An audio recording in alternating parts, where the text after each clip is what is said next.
everyone, this is Geeta Bhatt. I hope you all are good at home. So today I am going to discuss osmotic pressure, and this topic is very important for class 12th and also for KVS PGT chemistry. Okay, so osmotic pressure, this is the second colligative property. ये colligative property है जिसे हमने relative colligative property discuss की थी, उसके base पे numerical भी किया था. So now we discuss osmotic pressure. Okay, so first of all अगर हम ऑस्मोटिक प्रेशर को डिस्कस करें उससे पहले हमें ये पता होना चाहिए कि ऑस्मोसिस क्या है एंड डिफ्यूजन क्या है, क्योंकि अगर हम ऑस्मोसिस को नहीं समझेंगे तो ऑस्मोटिक प्रेशर तक जाना आई थिंक गुड बात नहीं है, अच्छी बात नहीं है. तो सबसे पहले हम डिस्कस करते हैं osmosis. Okay, then diffusion and then osmotic pressure. तो बात कर लेते हैं ऑस्मोसिस की. ठीक है, देखो ऑस्मोसिस क्या होता है. इफ क्या करा हमने, एक बीकर लिया. ठीक है, ये एक बीकर लिया. इस बीकर में हमने क्या करी, एक मेम्ब्रेन रख दी and this membrane is called semi permeable membrane. Semi permeable membrane. ठीक है, एक बीकर लिया, इसमें हमने बीच में सेमी परमेबल मेम्ब्रेन रख दी और यहाँ पर हमने क्या करा, एक सॉल्वेंट ले लिया. ठीक है, क्या सॉल्वेंट, मान लिया CuSO4. This is copper sulphate and here this is so less concentration. जो सॉल्वेंट की कंसेंट्रेशन है वो लेस है और यहाँ पर क्या है आपका, कोई भी सॉल्यूशन है मान लिया. ठीक है, या आप इसे कह सकते हो सॉल्यूट भी कह सकते हैं इन द सेंस. ठीक है, और उसकी कंसेंट्रेशन क्या होगी, हाई होगी, हाई कंसेंट्रेशन. तो क्या होता है कि जब हम एक बीकर लेते हैं उसमें हमने एक साइड सॉल्वेंट है और दूसरी साइड सॉल्यूट या आपका सॉल्वेंट है और सेंटर पे हमने एक सेमी परमेबल मेम्ब्रेन लगा दी. इस मेम्ब्रेन की प्रॉपर्टी क्या होती है कि ये अपने में से कुछ ही पार्टिकल को भेजती है, मतलब अपने से कुछ ही पार्टिकल को ट्रांसफर करने का काम करती है, यानी कि कह सकते हैं सिलेक्टिव पार्टिकल को ओनली. तो जब ये सॉल्वेंट यहाँ फिल किया जाता है तो ये क्या होता है कि सॉल्यूशन की ओर फ्लो करता है. ठीक है, कहाँ की ओर, सॉल्यूशन की ओर ये फ्लो करना शुरू करता है. कौन, सॉल्वेंट, यानी कि लेस कंसेंट्रेशन वाला. तो लेस कंसेंट्रेशन से हाई कंसेंट्रेशन की ओर जो फ्लो होता है उस प्रोसेस को हम क्या कहते हैं, osmosis. Low to high concentration या लेस टू हाई कंसेंट्रेशन. और यहाँ पर जो आपका नेट फ्लो होगा, नेट फ्लो जो होगा वो क्या होगा, लो टू हाई. ठीक है, तो लो टू हाई कंसेंट्रेशन जब सॉल्वेंट फ्लो होता है तो इस प्रोसेस को हम क्या कहेंगे, ऑस्मोसिस कहते हैं. But in the same time क्या होगा कि सॉल्वेंट से सॉल्यूशन की ओर तो फ्लो होगा लेकिन वापस इस टाइप का फ्लो देखने को हमें नहीं मिलेगा कि आपको सॉल्वेंट से या सॉल्यूट से फिर सॉल्वेंट की ओर फ्लो होने लगे. ऐसा नहीं होता है, क्योंकि जो सेमी परमेबल मेम्ब्रेन होती है वो कुछ सिलेक्टिव पार्टिकल को ही अपने से पास होने देती है. तो ऑस्मोसिस की प्रोसेस ये होती है, लो टू हाई कंसेंट्रेशन, यानी कि फ्लो ऑफ सॉल्वेंट थ्रो किधर की साइड, सॉल्यूशन की side, with the help of this membrane. इस मेम्ब्रेन की हेल्प से जब सॉल्वेंट सॉल्यूट की ओर या सॉल्यूशन की ओर फ्लो हो तो उसे हम क्या, और तब नेट फ्लो क्या हो, लो टू हाई कंसेंट्रेशन ही फ्लो रहे, तो उसे हम क्या कहते हैं, ऑस्मोसिस कहते हैं. सेम अदर साइड अगर हम बात कर ले, अब हमने क्या करा, एक बीकर ये ले लिया. ठीक है, एक ये ले लिया हमने बीकर, इसमें भी हमने क्या करा, सेम यहाँ पे कोई भी एक सॉल्वेंट ले लिया हमने, दिस इज सॉल्वेंट. और सेम क्या होगा, यहाँ पर भी लो कंसेंट्रेशन होगी सॉल्वेंट की और यहाँ पर आपने क्या करा, कोई भी सॉल्यूट ले लिया और सॉल्यूट की कंसेंट्रेशन क्या होगी, हाई होगी. एक बात याद रखना, जो ये सॉल्यूशन चैप्टर है क्लास 12 का फर्स्ट चैप्टर, तो जनरली अगर हम कहें ना कि जो हाई कंसेंट्रेशन का क्रेडिट है ना वो सिर्फ इसी के पास है, सॉल्यूट के पास. ऐसा लिखा नहीं है लेकिन हम कह रहे हैं कि मतलब हम अगर ऑल ओवर देखें तो जो क्रेडिट है या जो ऑल ओवर जहां पे भी आप देखोगे इस चैप्टर में तो आपको हाई कंसेंट्रेशन किसकी मिलेगी, सॉल्यूट की मिलेगी. ठीक है, तो कह सकते हैं कि हाँ सॉल्यूट की जो कंसेंट्रेशन है वो हाई होती है। देखो यहाँ पर भी सॉल्यूट हाई इन कंसेंट्रेशन था, सेम वहां पर भी सॉल्यूशन हाई कंसेंट्रेशन में है। ठीक है, अब सेम यहाँ पर भी क्या कर रहे हैं हमने सेंटर पे एक मेम्ब्रेन रख दी। ठीक है, ये कोई भी एक मेम्ब्रेन है but not a semi permeable membrane. लेकिन ये याद रखना, मेम्ब्रेन तो है लेकिन सेमी परमेबल मेम्ब्रेन नहीं है, क्योंकि ये मेम्ब्रेन अपने में से सभी पार्टिकल को ट्रांसफर करने देती है, यानी कि पार्टिकल का ट्रांसफर हो रहा है इजी। लेकिन यहाँ जो सेमी परमेबल मेम्ब्रेन होती है ये ओनली सिलेक्टिव पार्टिकल को ही अपने से पास होने देती है, सिलेक्टिव पार्टिकल। ठीक है, ये एक तरीके से खुला दरबार है, आओ जाओ। ठीक है, मेम्ब्रेन तो ये हो गया। तो सॉल्यूट क्या होता है, इसमें क्या होता है डिफ्यूजन की प्रोसेस में, डिफ्यूजन में इतना समझ में आया कि सॉल्वेंट एंड सॉल्यूट का किस तरह से रखे हैं, और हाई कंसेंट्रेशन सॉल्यूट की है, लो कंसेंट्रेशन सॉल्वेंट की है, एंड दिस इज द एक नॉर्मल मेम्ब्रेन, नॉर्मल। ठीक है, तो यहाँ पर क्या होगा, सॉल्यूट के कुछ पार्टिकल क्या होते हैं सॉल्वेंट की ओर फ्लो करते हैं। ठीक है, और सेम क्या होता है कि कुछ पार्टिकल सॉल्वेंट के सॉल्यूट की ओर फ्लो करते हैं, यानी कि high to low concentration flow हो रहा है सॉल्यूशन, बट कुछ पार्टिकल सॉल्वेंट के ऊपर की ओर भी फ्लो करना शुरू करते हैं, यानी कि लो से हाई कंसेंट्रेशन की ओर भी फ्लो हो जाते हैं, क्योंकि जो ये सेंटर पे मेम्ब्रेन रखी है ये अपने से सभी पार्टिकल को पास होने देती है as compare to this selective semi permeable membrane. ठीक है, तो ये डिफ्यूजन की प्रोसेस है, जहां पर अब यहाँ पर देखो जो नेट फ्लो होगा वो क्या होगा, मेनली अगर हम देखें हाई कंसेंट्रेशन टू लो, तो जो नेट फ्लो हो रहा है वो कैसे हो रहा है, हाई से लो कंसेंट्रेशन की ओर हो रहा है। ठीक है, तो इस प्रोसेस को हम कहते हैं डिफ्यूजन, जब high to low concentration solution का फ्लो हो और सॉल्यूट हाई कंसेंट्रेशन पे हो, सॉल्वेंट लो पर हो। लेकिन जो मेम्ब्रेन काम करती है वो एक नॉर्मल मेम्ब्रेन है, बट इन ऑस्मोसिस एक सेमी परमेबल मेम्ब्रेन होती है जो सिर्फ सिलेक्टिव पार्टिकल को अपने से पास होने देती है, तो इसे हम ऑस्मोसिस कहते हैं। ये ऑस्मोसिस और डिफ्यूजन में डिफरेंस है। अब अगर आपको ये समझ में आया तो हम बात करेंगे किसकी, ऑस्मोटिक प्रेशर की। सो ये अगर समझ में आया तो इसे आप नोट डाउन कर लें या स्क्रीनशॉट ले लें या जैसे भी आप कंफर्टेबल हो।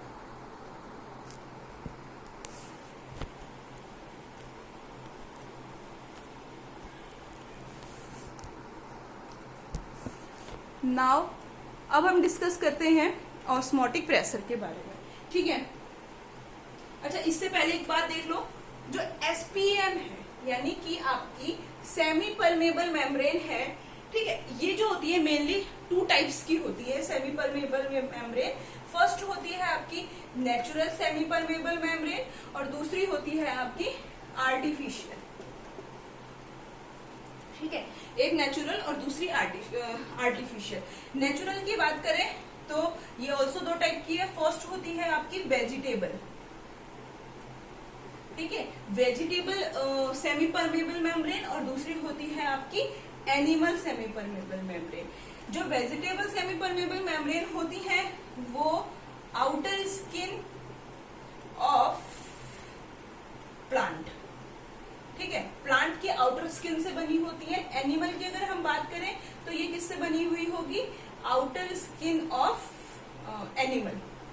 ठीक है, तो ये एनिमल की आउटर स्किन से बनी हुई होती है। तो वेजिटेबल और animal both are the natural semi permeable membrane and made किससे बनी है, outer skin of plant and outer skin of animal. Same way अगर हम बात करें आर्टिफिशियल मेम्ब्रेन की या आर्टिफिशियल सेमी परमेबल मेम्ब्रेन की, तो ये क्या क्या होती है आपकी, जैसे पार्चमेंट पेपर होता है, ठीक है, पार्चमेंट पेपर जो होता है आपका, और सेलोफोन होता है। ठीक है, तो ये सब क्या होती हैं आपकी आर्टिफिशियल है, जिन्हें आप आर्टिफिशियल फॉर्म से आर्टिफिशियल रूप में बना रहे हैं। ठीक है, तो पार्चमेंट पेपर और सेलोफोन होती है। ऐसी और भी होती है, जैसे एक होती है आपकी कॉपर फेरोसाइनाइड। ठीक है, तो एक होती है आपकी कॉपर फेरोसाइनाइड। ठीक है, तो ये आपकी कुछ आर्टिफिशियल सेमी परमेबल मेम्ब्रेन है। पार्चमेंट पेपर कह लो इसे, सेलोफोन, और एक होती है आपकी कॉपर फेरोसाइनाइड। तो ये क्या है, जर्नल पॉइंट है कुछ एसपीएम के बारे में, यानी सेमी परमेबल मेम्ब्रेन के, जो आप याद रखना, कभी कॉम्पिटिटिव एग्जाम्स में भी पूछ लिया ज्यादा है, नीट में भी आ जाते हैं इस टाइप के क्वेश्चन। ठीक है, नाउ हम डिस्कस करते हैं अब osmotic pressure, this is the second colligative property. देखो ऑस्मोटिक प्रेशर,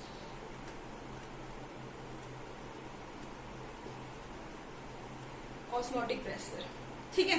अब देखो ऑस्मोटिक प्रेशर को समझना बहुत इजी है, बस इसके लिए सबसे पहले एक डायग्राम ड्रॉ कर लेते हैं जिससे आपको बहुत इजीली समझ में आ जाए।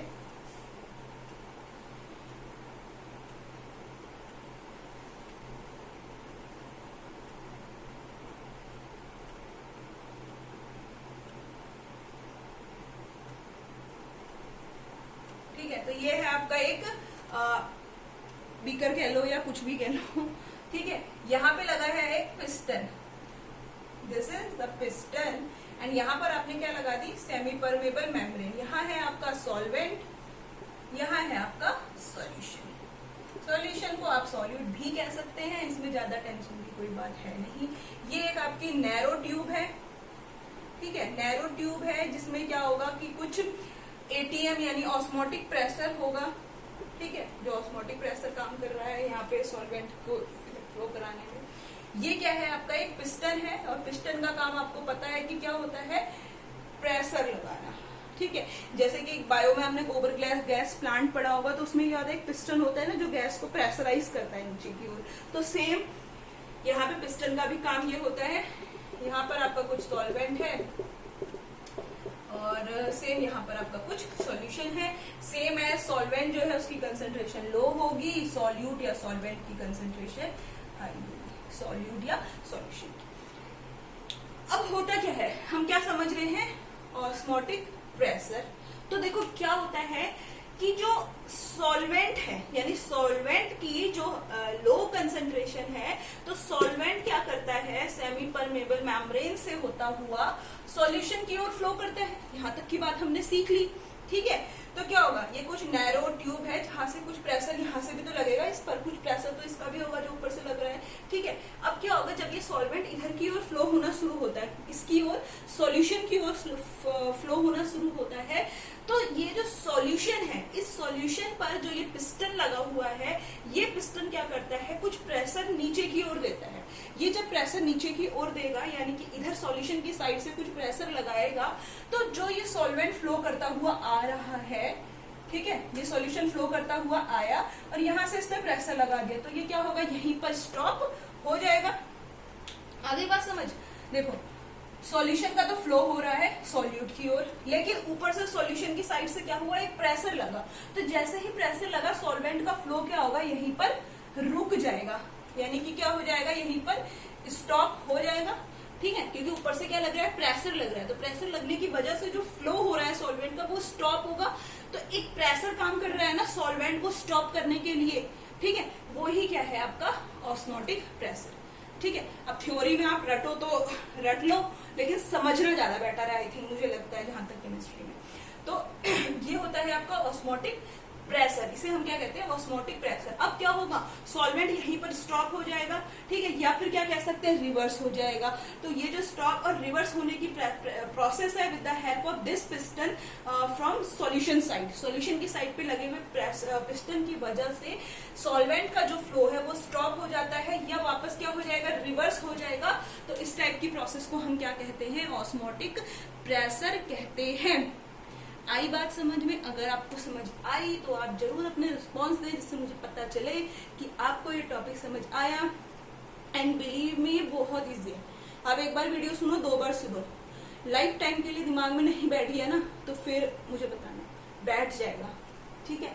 तो ये होता है आपका ऑस्मोटिक प्रेशर। अब अगर हम बात करें, देखो तो कुछ क्या हो रहा है, इस पिस्टन की हेल्प से क्या हो रहा है, पिस्टन की हेल्प से कुछ एक एक्स्ट्रा प्रेशर काम कर रहा है, यही क्या है आपका ऑस्मोटिक प्रेशर, ठीक है। अगर ये प्रेशर ना लगाए तो सॉल्वेंट तो अपना इजीली फ्लो होगा, मिश्रण करेगा, पूरे सॉल्यूशन में घूमेगा, लेकिन प्रेशर लगने की वजह से, एक्स्ट्रा प्रेशर लगने की वजह से, कुछ प्रेशर तो यहाँ से आ रहा है, लेकिन कुछ जो पिस्टन की वजह से प्रेशर लगेगा ना, तो सॉल्वेंट का फ्लो क्या होगा, रुक जाएगा। तो उस कंडीशन में जब सॉल्वेंट का फ्लो रुकेगा, तो यानी कि एक्स्ट्रा प्रेशर की वजह से हुई ये प्रोसेस, तो उस प्रेशर को हम क्या कहेंगे, ऑस्मोटिक प्रेशर कहते हैं, ठीक है। अब ऑस्मोटिक प्रेशर के लिए देखो फॉर्मूला देख लेते हैं हम। क्या होता है कि जो पाई होता है, एक चीज, हाँ, ऑस्मोटिक प्रेशर को हम पाई से इंडिकेट करते हैं, ये याद रखना, ठीक है। तो जो ये पाई है, पाई क्या होगा, किसके प्रोपोर्शनल होता है, C, and here C is the molar concentration, ठीक है। नेक्स्ट है पाई, और किसके प्रोपोर्शनल होता है, टेम्परेचर के, ठीक है। तो पाई जो होता है वो प्रोपोर्शनल होता है आपके मोलर कंसेंट्रेशन के, ठीक है, और दूसरा होता है टेम्परेचर के। तो ये एक बहुत इजी सी बात है जो समझ में आई होगी, टेम्परेचर और मोलर कंसेंट्रेशन। अब क्या होता है, जब ये प्रोपोर्शनल का साइन हटता है, आपको पता है, तो एक कांस्टेंट वैल्यू आती है, तो पाई इक्वल टू क्या हो जाएगा आपका C R T। R क्या है यहाँ पर, एक कांस्टेंट वैल्यू, जब हमने प्रोपोर्शनल का साइन हटाया तो एक कांस्टेंट वैल्यू आई, ठीक है। तो इस R को हम क्या कहेंगे, here R is solution constant, क्योंकि हम किस में पढ़ रहे हैं, इसे सॉल्यूशन में पढ़ रहे हैं ना, दैट्स व्हाई, ठीक है। तो R क्या है, सॉल्यूशन कांस्टेंट, C है आपका मोलर कंसेंट्रेशन, T है temperature, and here pi is the osmotic pressure. अब कोई न्यूमेरिकल आए ना, तो इस फॉर्मूले से करना है हमें, अगर रिगार्डिंग ऑस्मोटिक प्रेशर। इफ क्या हो, ये फॉर्मूला किसका है, आपका ऑस्मोटिक प्रेशर का है। सेम चीज अगर क्या हो, इफ C इक्वल टू क्या होता है, N/V, ये तो सबको पता है, C इक्वल टू क्या होता है, N/V, N होता है यहाँ पे नंबर ऑफ मोल्स, और V क्या है आपका वॉल्यूम। तो इसको अगर आप इस फॉर्मूले में रख दो C की जगह पे, तो पाई इक्वल टू क्या हो जाएगा, C की जगह पे हम क्या रख सकते हैं, N/V, because C equal to क्या होता है आपका N/V। ये C की जगह ना वैसे मोलैरिटी भी होती है, मेनली तो मोलर कंसेंट्रेशन C लेके ही चलते हैं ऑस्मोटिक प्रेशर के केस पे। तो C की जगह पे क्या रखोगे, N/V RT, ये ऐसे का ऐसे ही लिख दिया, ठीक है। अब देखो क्या होगा, अगर V इधर चला जाए तो क्या हो जाएगा, पाई V इक्वल टू NRT। ये एक आपको दूसरी इक्वेशन मिल गई, ठीक है, यहीं से। तो इस इक्वेशन को हम क्या कहते हैं, याद रखना, ये जो इक्वेशन है ये होती है आपकी वॉन हॉफ इक्वेशन, ठीक है। किसके लिए, फॉर डाइल्यूट सॉल्यूशन, ठीक है। डाइल्यूट सॉल्यूशन के लिए ये क्या होती है आपकी वॉन हॉफ इक्वेशन होती है, यानी यहीं से हम कौन सी इक्वेशन कैलकुलेट कर सकते हैं, ये क्या, van't Hoff equation for dilute solution. और डाइल्यूट सॉल्यूशन क्या होते हैं, मैंने स्टार्टिंग में जब ये चैप्टर में शुरू किया था तब बताया था कि ऐसे सॉल्यूशन जिनमें क्या होता है, एसिड की अमाउंट कम होती है, but same time water excess amount में होता है और एसिड कम अमाउंट में होते हैं, तो वो सॉल्यूशन क्या होते हैं आपके डाइल्यूट, या हिंदी में हम कहें तो तनु विलयन, हाँ तनु विलयन, ठीक है। तो ये होते हैं, और कंसेंट्रेशन जस्ट इसके अपोजिट क्या होते हैं, कंसेंट्रेट सॉल्यूशन जिनमें एसिड की अमाउंट ज्यादा होती है but less amount of water, so वो क्या होते हैं आपके कंसेंट्रेटेड सॉल्यूशन। तो आई होप ये कॉन्सेप्ट समझ में आया होगा। ऑस्मोटिक प्रेशर बहुत इजी है, आप इस डायग्राम से ही समझ सकते हैं। अगर आपको ये है कि भाई डेफिनेशन क्या होती है ऑस्मोटिक प्रेशर की, तो आप लिख सकते हैं कि जो नेट मूवमेंट होता है, यानी कि net movement of solvent molecule from the solvent to solution can be stopped by applying some extra pressure from solution called osmotic pressure. तो ये इसकी एक एग्जैक्ट डेफिनेशन है, लेकिन अगर हम डायग्राम से ज्यादा समझें तो बहुत बेटर होगा वो, ठीक है। और प्रेशर की कुछ यूनिट होती है, वो भी याद रख लेना, बहुत इंपॉर्टेंट टॉपिक है, इसे देखना जरूर, वीडियो से आपको एक ही बार में समझ आ जाएगा, ठीक है। अगर हम यूनिट की बात करें, एटीएम होती है प्रेशर की यूनिट, मशीन नहीं है एटीएम, एटीएम प्रेशर यूनिट है, ठीक है। mmHg है ये भी इसकी यूनिट होती है, और भी बहुत सारी यूनिट होती है, इसकी पास्कल होती है एक, ठीक है। तो बहुत सारी प्रेशर की यूनिट होती है, न्यूटन मीटर स्क्वायर भी होती है। तो ये सारी क्या है, प्रेशर की यूनिट है, और ये कॉन्सेप्ट आपका ऑस्मोटिक प्रेशर जो आपको समझ आया होगा। आई होप समझ आए तो वीडियो को लाइक शेयर एंड सब्सक्राइब जरूर करें। सब्सक्राइब करने में कोई आफत नहीं है, ना आपका पैसा लग रहा है ना कुछ, बस सब्सक्राइब के बटन को क्लिक करें और साथ साथ बेल आइकन को भी प्रेस करें, जिससे नई आने वाली वीडियो आप तक नोटिफिकेशन के थ्रू पहुंच जाए। और सब्सक्राइब जरूर कर दें, क्योंकि सब्सक्राइब करने में कोई आफत नहीं है। शेयर भी कर दें दोस्तों में तो ज्यादा अच्छी बात होगी, क्योंकि ज्यादा से ज्यादा लोग बेनिफिट ले सकें, क्योंकि सिर्फ 12th तक सीमित नहीं है ना ये चीजें, तो 12th के बाद और ज्यादा काम किए जब आप कोई कॉम्पिटेटिव एग्जाम में बैठ रहे हैं। 12th में तो है ही क्योंकि सिलेबस है, लेकिन 12th के बाद अगर आप किसी कॉम्पिटेटिव एग्जाम में बैठते हैं तो वहां पर आपके बेसिक क्लियर करने जरूरी है। अगर आपके बेसिक क्लियर नहीं है, छोटी छोटी चीजें क्लियर नहीं है, तो फिर एंट्रेंस एग्जाम को निकालना टफ हो जाता है, ठीक है। So that's all for today and thank you.